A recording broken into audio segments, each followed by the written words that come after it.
It's Entertainment Schmig. Kanye West and Kim Kardashian's baby has been born. Poor kid. No name. Poor kid. 3 weeks early. No, I don't want to say poor kid, but thank goodness we didn't have to deal with this on Christmas Day. That was Kim's due date, This baby has been treated like the second coming. He's got her mom's eyes and his dad's whining. There you go. That? Is that up on Twitter? It will be. Some sad news. On Friday, we found out that actor Robert Loggia died from complications due to Alzheimer's. He was 85. So many amazing roles. Scarface, Jagged Edge, Prizzi's Honor, and of course, playing on the piano with Tom Hanks in Big.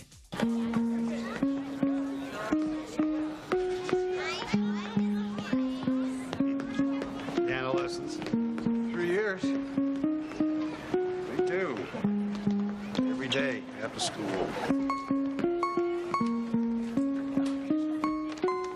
Such a great scene. Yeah, it really is. I know he's not really talking in much of it. No, I know, right? Exactly. You remember him. And this was his best work. This was his best monologue.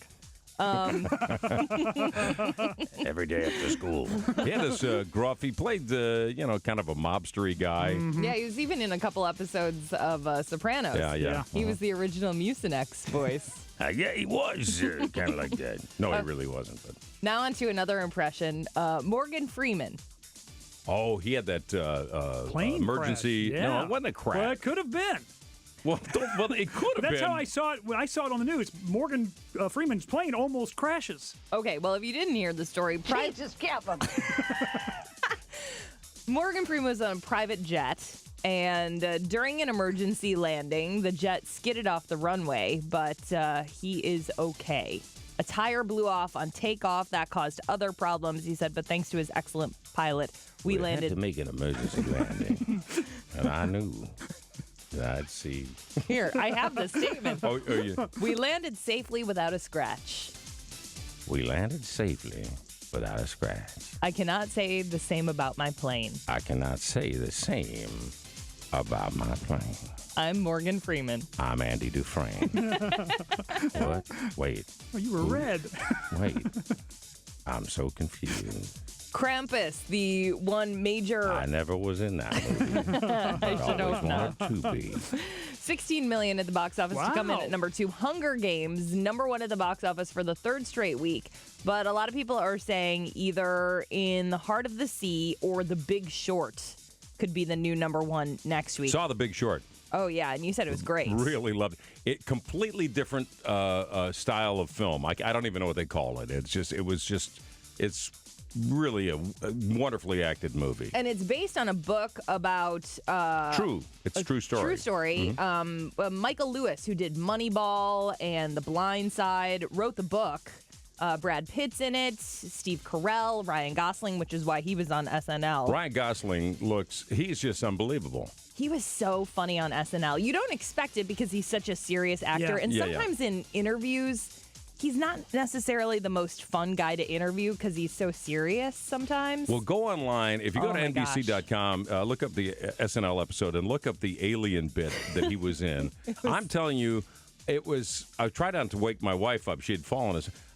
It's laugh out loud funny. That Kate McKinnon is so funny, and it cracks him up. It was like it cracks him up. It cracks her up. Yes. It cracks 80 Bryant. Yeah. I mean, the whole cast is laughing. Everybody. And that was not the only skit. He was like cracking up.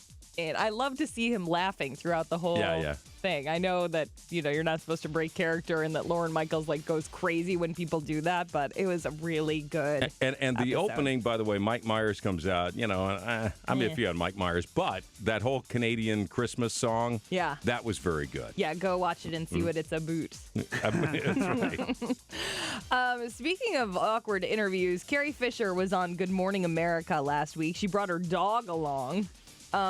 She's a little left of center, as always. And Amy Robach was interviewing her. And it was all fine and just a little weird until Amy talked to her about the story that we read many times, that Carrie had to lose some weight for the new Star Wars film, as did Harrison Ford, as did Mark Hamill. Right. They all got trainers for the film, but see what happens when Amy asks her the question. You actually physically transformed for this role. Yes, I did lose weight. And I think it's a stupid conversation. Okay, Not we'll move with on. you. We'll move on. Not with you. I mean, it's good with you, but normally I wouldn't talk about it with someone else. But you're so thin, let's talk about it. How do you keep that going on? Do you exercise every day? I work out And every isn't day. it boring? Yes. But you love it. I try to put some music on to What to music motivate makes me. this worthwhile? No, I want to hear what the song is. Maybe I can go for it too. You know what she sounds like? A curmudgeonly old lady. Just a little bit. Doesn't she? But a fun one. There's a little Liza Minnelli going in there. She needs to Just a see little a bit. dentist. I did like she kind of had a response to one of the dads who complained about her Leia slave bikini.